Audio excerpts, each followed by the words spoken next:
G'day guys, I'm taking a look at a scale model aircraft, and this is a Gemini200 Boeing 737-800 in the Virgin Blue livery.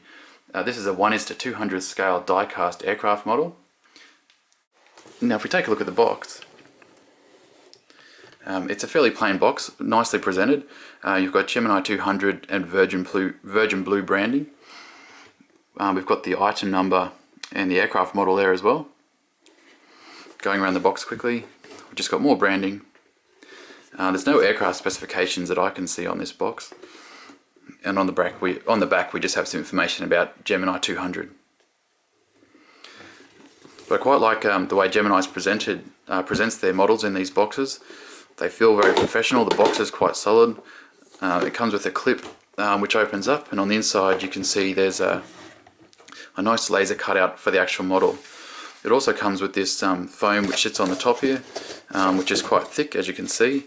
The actual packaging of these models is quite nice. So anyway, coming back to the model, taking a quick look around the model.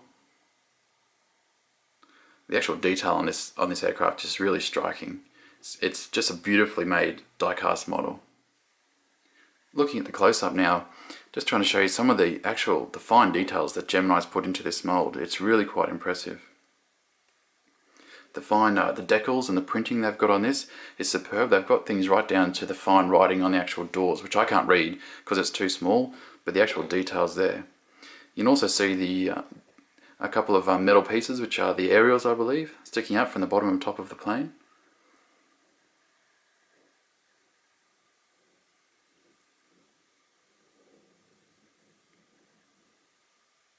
You can see the aircraft's registration number there as well.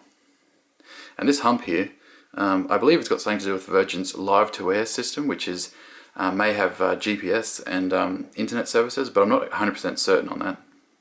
The actual landing gear is nicely detailed, and the landing gear has rubber wheels on it which roll as well. There's really fantastic printing on the doors, such as the warnings and things of that nature.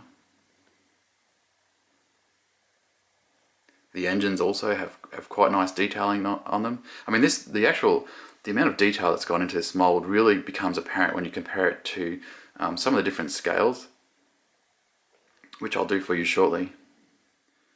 Taking a look at the undercarriage now, you can just see that level of detail they've included just extends right around the aircraft.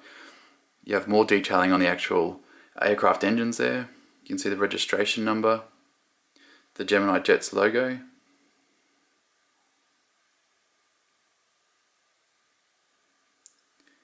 And if I come to the front of the plane, now one thing I'll point out, you can actually pull the landing gear off and replace it with these included insets or wheel covers. Probably get that on upside down, and you can do that so you can present the model with wheels up configuration, and you can do that with this landing gear as well. But I prefer my aircraft with wheels down. One thing I really like about Gemini's attention to detail is the small things.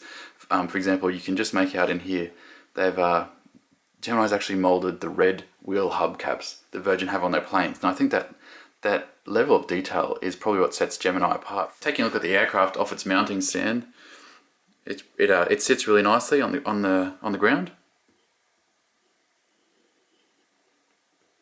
So here we have three different scales of the 737-800.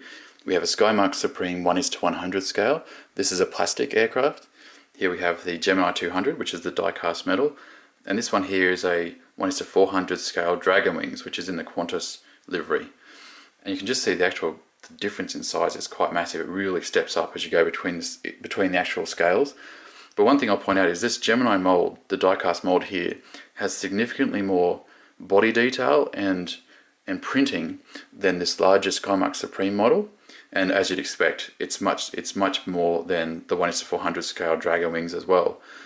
For example, none of the other aircraft have any of the aerials or the lights that this one has. I mean, not even the larger scale one. They're not even printed on here. The actual Gemini Jets model not only has metal aerials, but also the landing lights are small plastic beads of some sort which are glued on as well. So it's just that fine level of detail is apparent on the Gemini Jets model, which just isn't apparent on the Skymark Supreme. Just giving you a couple of different views of those three models beside each other. I mean, I think they've all captured the profile of the 737 and the look of the 737-800 quite nicely. But just it's fairly clear when you look at all of them that the detail on the Gemini200 mold is just stunning when compared to the other two. So I'm very happy with this model. I picked it up from the Sydney Aviation Shop for about $85 plus shipping. It's an absolutely fantastic model. Gemini has done a fantastic job, and it's really got me interested in the 200 scale. So I'm going to start keeping an eye out for more Australian 200 scale aircraft by Gemini200 and start adding them to my collection. But in any case, thank you guys very much for watching my video. If you have any questions or if you have any video requests, just put them in the comments. But anyway, thanks for watching, and bye for now.